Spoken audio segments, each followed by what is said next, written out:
Hello, ladies. Welcome. I'm so excited to be talking to you today.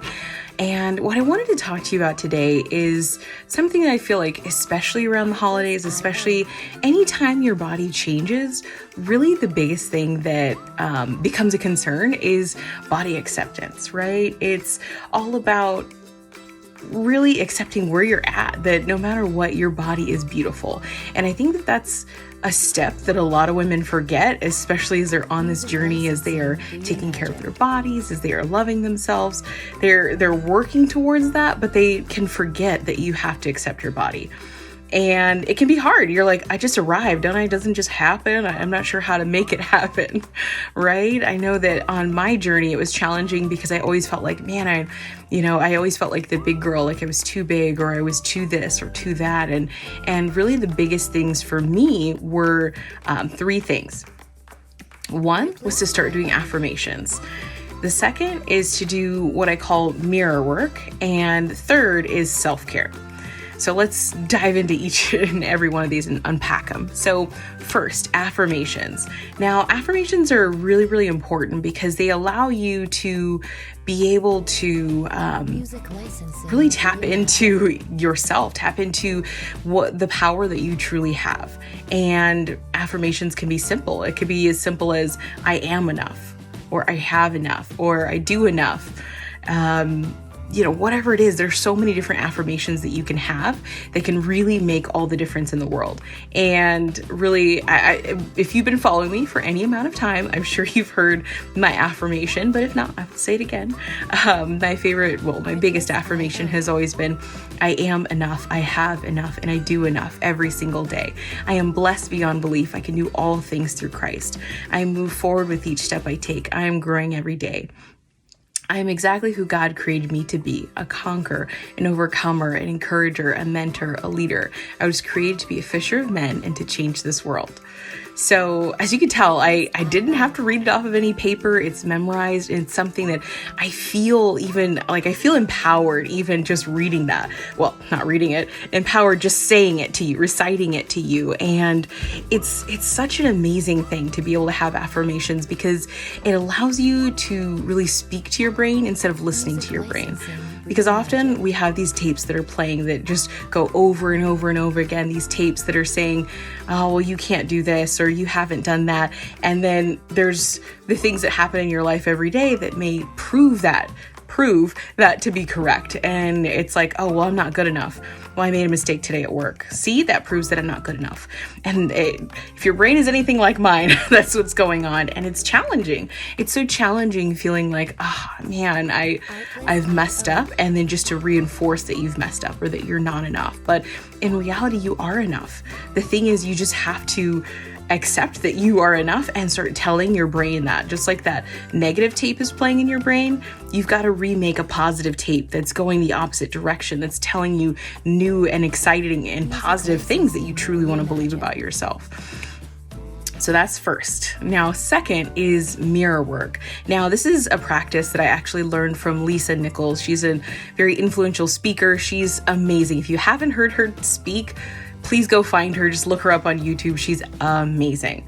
But really what she teaches is to look at yourself in the mirror. Like, it's going to sound weird, but just go with it here. She talks about looking in the mirror and looking as if you're talking to a best friend, or if you have a kid, your daughter, your son, looking at your child and telling them these things. Because if you think about it, we say the worst things to ourselves, but we will not say those things to our best friends or to our children, that we are very careful and very deliberate with what we say. And we're not that intentional with ourselves. And so this is an exercise where you look in the mirror and you say to yourself, Angelise, I am so proud of you for what you've done today. Or you say, Angelise, I forgive you for how you fumbled today in the meeting, or whatever it might be. That you say these things. You say, I'm proud of you, I forgive you, and I commit to. Those are 3 different areas that you can commit to. But these are 3 different areas that you can go through and just say a statement in each of them every single day as you look in the mirror. And it will slowly start transforming how you relate to yourself, because you're going to start feeling more confident because, one, you're saying, I'm proud of you. So many of us haven't heard, I am proud of you. We haven't been recognized by other people. And if you're anything like me, I can strive for that affirmation because words of affirmation is my love language. And so I can seek that out in other people. But in reality, that's not what we want. We don't want to just go after other people. We want to go after really taking care of ourselves and living our best life for ourselves and for God, but not trying to impress other people. So you telling yourself that you're proud, that can be enough. That's a reminder that God is proud of you, that God says that you are enough and that you're beautiful and all the other amazing things, right? And then being able to say, I forgive you.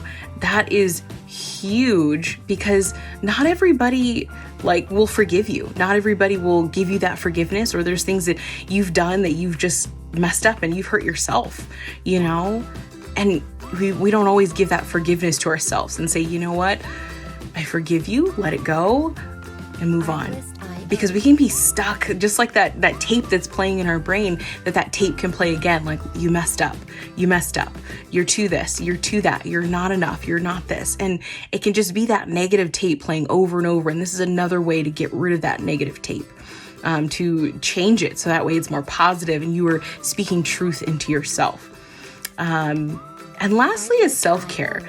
That self-care is such an amazing tool to be able to, one, take care of your body, which we're supposed to be doing, right?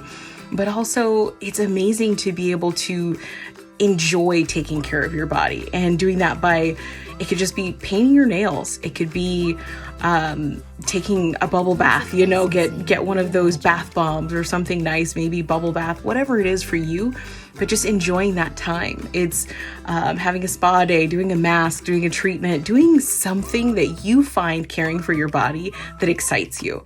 And I know it's a little bit different. We can't necessarily go out, but there's still always going to get a massage. I mean, I get it because I need a massage because I have muscle issues. I have definitely issues with my neck, but getting a massage if you can, if COVID restrictions allow, but just being able to do these things to treat your body, to show that it is valuable, that you are spending the time and in a lot of cases the money to be able to treat yourself well. Those are really big and important things, and that allows you to be able to have more body acceptance. You're accepting your body because you're taking care of it. You're spending the time, you're spending the money, you're spending the effort doing your mirror work each day. You are spending the time and giving the effort to doing the affirmations and the mirror work and the self-care, all these different things that it is intentional effort, and it really does create amazing rewards in your life. And you're going to start loving your body, and you look in the mirror and say, you're amazing, you're wonderful. And it's not all based on what the scale says. It's not all based on what the mirror shows you. If, okay, you might have, cellulite here or a wrinkle there, whatever. You are accepting your body and you're loving it for where it's at right now, today. And it doesn't have to be perfect. And that is such a huge thing, because in this society, we can feel like I need to be perfect. I need to be that right woman. I need to be thin, and I need to be smart, and I need to be successful, and all these different things. There's so many definitions of what a woman should be. And you don't want to have to live with the pressures and the weight of that. And so these are just 3 of the things that I've done to change my life radically, and things that I teach in my academy that I really want women to know how to be able to accept their bodies, how to love their bodies, and move forward and really loving themselves, taking care of their body the best that they can so they can live their best life. No more feeling guilty, but actually living life. So if that's something that you want to do, if you want to learn more about that, definitely join me in my academy, the Cultivate Nutrition Academy. It's at cultivatenutritionacademy.com, and you can apply and hop in. We're starting a new session in January, on January 1st, actually, and it's going to be an amazing session with ladies just like you who are seeking to really be healthy, to love themselves, to accept themselves, but also to learn how to take care of their body better, how to really take care of it the way that God intended intended so they can live their best life as he has called them to. And so I'm excited that you listened to this video. I hope you learned something. Definitely let me know in the comments below, and I will see you later. Bye.